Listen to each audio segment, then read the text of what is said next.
Aloha everyone, and welcome to Live Aloha. My name is Misti Padilla and I am born and raised right here in Kailua Kona. So I have the privilege and the honor of having my hula tita here with me today. This is Yuki Kaea Lyons. And I'm so honored, sis, to have you. Thank you so much for your time. I know you're so busy and I can't even express how much I appreciate you being here with me. Thank you for the invite. I'm super happy to be here today. Thank you, thank you. Go ahead and share a little bit about yourself. I am starting to create, I don't like to just say create content because it's more than content to me.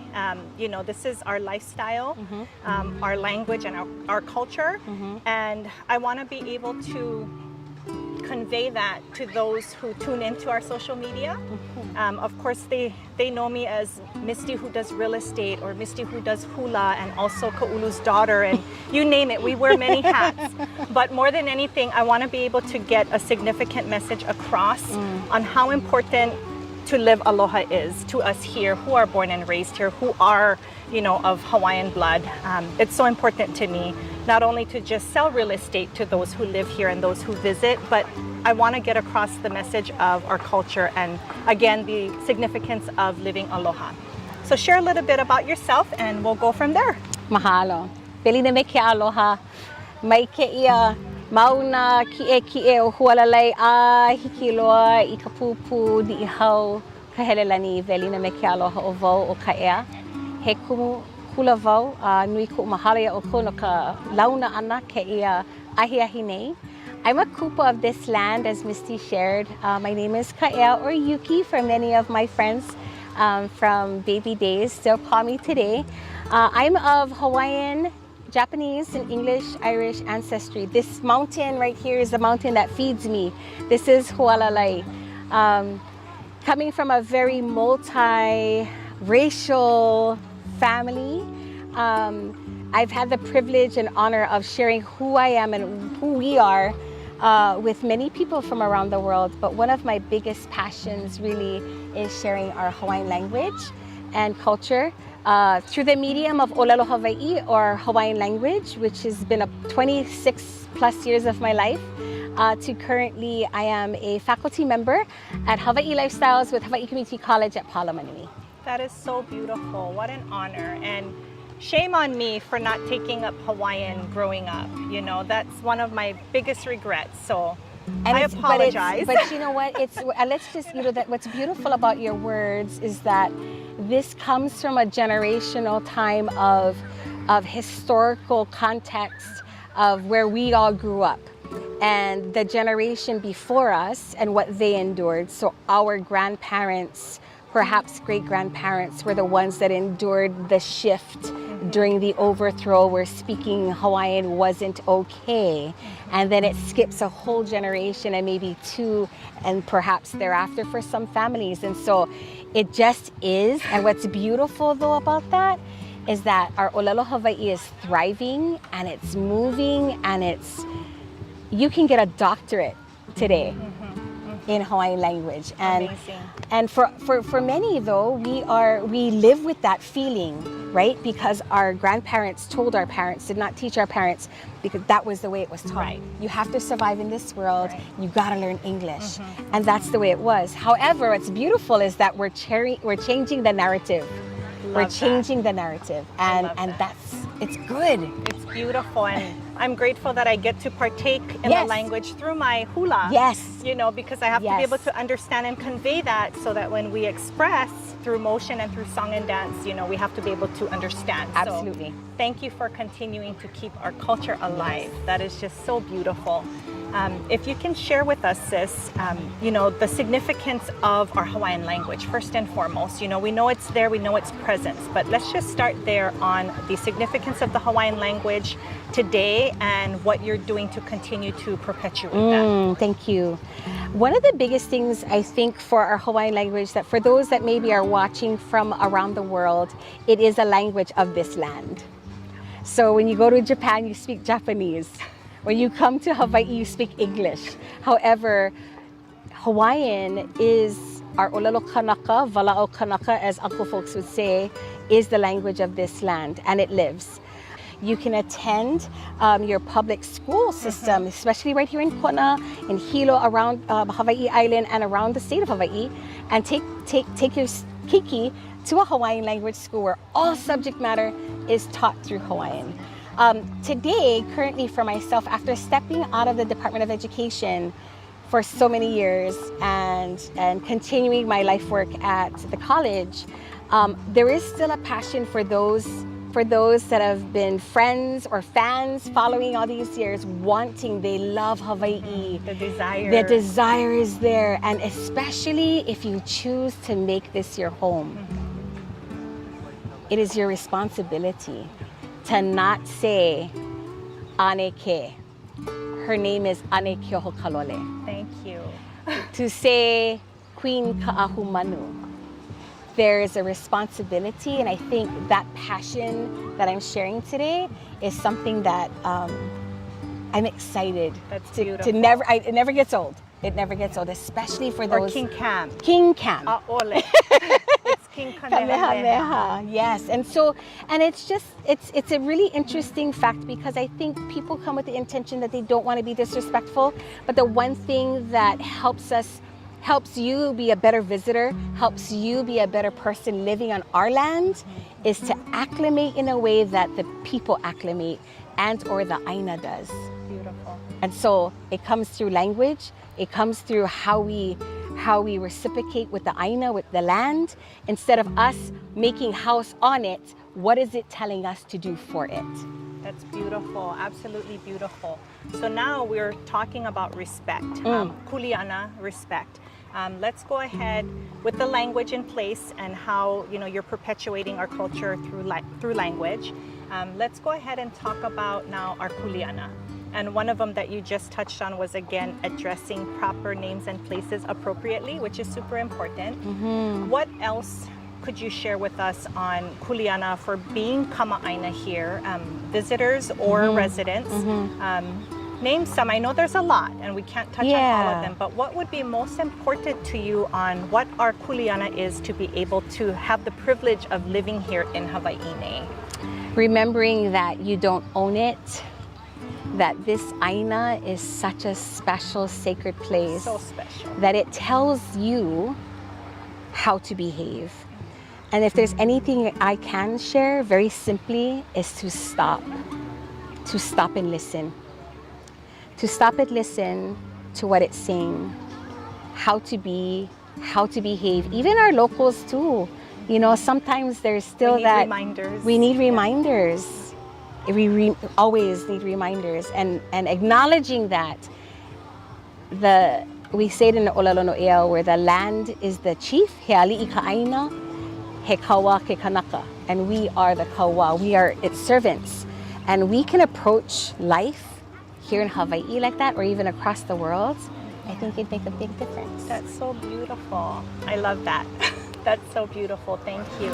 Okay, so we've been talking about the importance of our Hawaiian language here in the islands, as well as our kuleana and responsibility.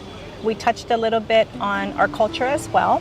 If you can share with me, how do people become culturally sensitive here in Hawaii?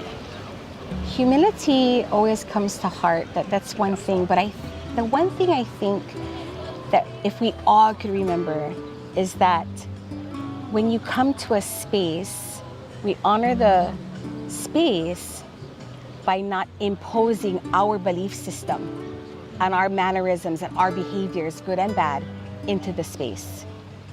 So the one thing, especially in Hawaii, because we are the melting pot, and there are so many crossovers in our cultures, that we have a culture, and understanding it and taking time to learn it and be open, and opening your heart allows really you to receive the blessings of the space. So connecting to space in a way where you are acknowledging its mana, its power, and the magnitude of that, the presence and the presence of it. So I'm not imposing my belief system into that.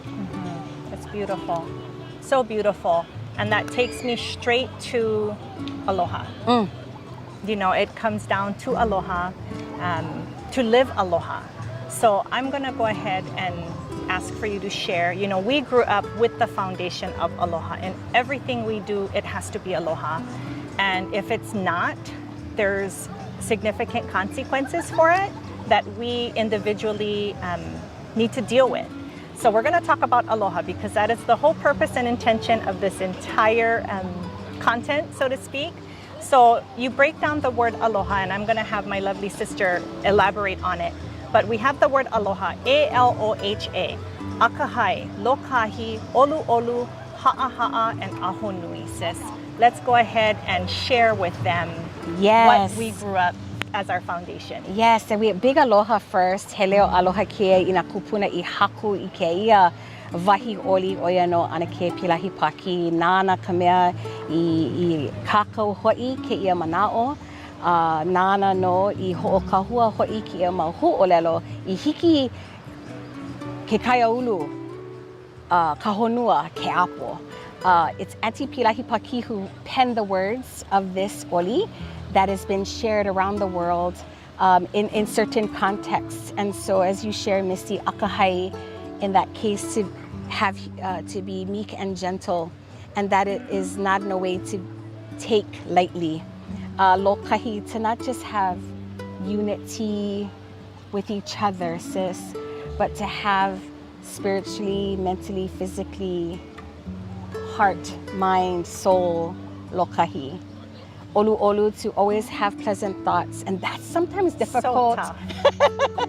Olu olu kamanao, to always have pleasant thoughts. And then you have your ha'a'akokulana, that your place in this world is always coming from a place of humility. You can still lead in treacherous times and still lead with humility. And last but not least, ahunui, with patience. There is victory.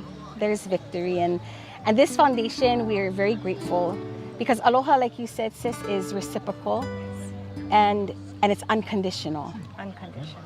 It's unconditional. So when you say aloha, when you give aloha, there's no expectation of anything in return. It's done with 1,000% giving, with nothing in return. From the heart. From the heart.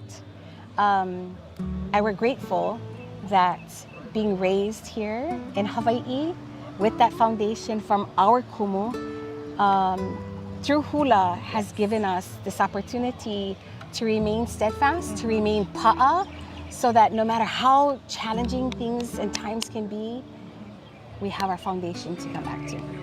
So true, and we always have to reflect back to that in all things. You know, you really think about it, if every single human that we come into contact with, if they exemplified, you know, aloha, how much of a better place and world this would be, right? I mean, it's like almost perfect. We were brought like into heaven, this. We were brought into this world with that. Right. We were brought from our souls with aloha. It is the world that tweaked it. Right. But really, in our inner soul, everyone has aloha. It is, and it's of God. Yes. I mean, you know, I know I can share that with us because we're on the same connection culturally and also spiritually. But that's exactly, it's been written.